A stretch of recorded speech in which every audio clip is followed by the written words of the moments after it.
What is source? So I've heard you say source and then source energy.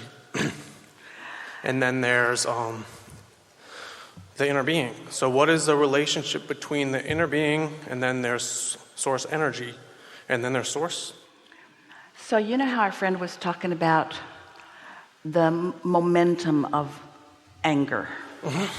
So if you take the emotional scale and you start at the bottom and you move up, the momentum builds and builds and builds and builds and builds and builds and builds.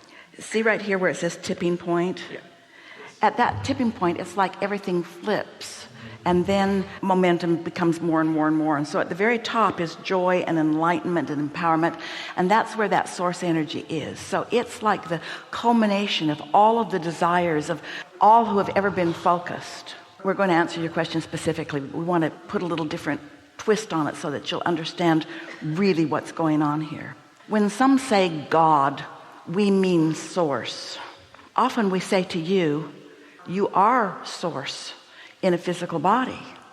But when I hear I am source, it's almost like pointing to like the outlet. Like that doesn't feel like the whole answer. Well, it isn't. You laid it out in really good questions. How does source relate to inner being? Well, the easiest way to say it is source is the culmination of all the inner beings. The reason we want to clarify it in this way, we said a little bit about this earlier, which may have been the trigger point. Source is the culmination of all the inner beings. That's and of all the desires that life experience has generated. It's creation. It's becoming. And that's why when you do what you really want, it feels so natural. Yeah.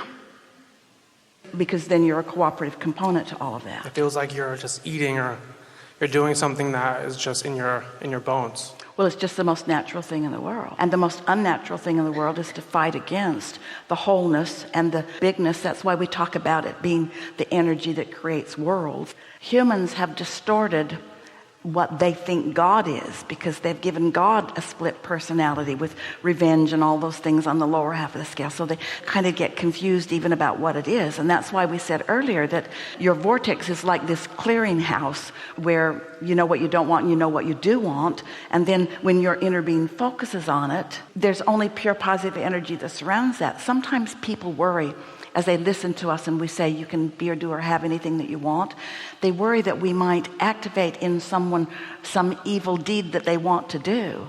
But we say it isn't possible, because what we're encouraging them to do is to connect to who they really are, where only love exists. There's not a source of evil like there is this source of source and source of God, because it doesn't keep perpetuating. And because no life is trying to be evil, their inner being is always going to be progressional, positive. So when someone reemerges, they leave behind all their doubt and fear and all of that stuff that makes them do those things that you call evil deeds.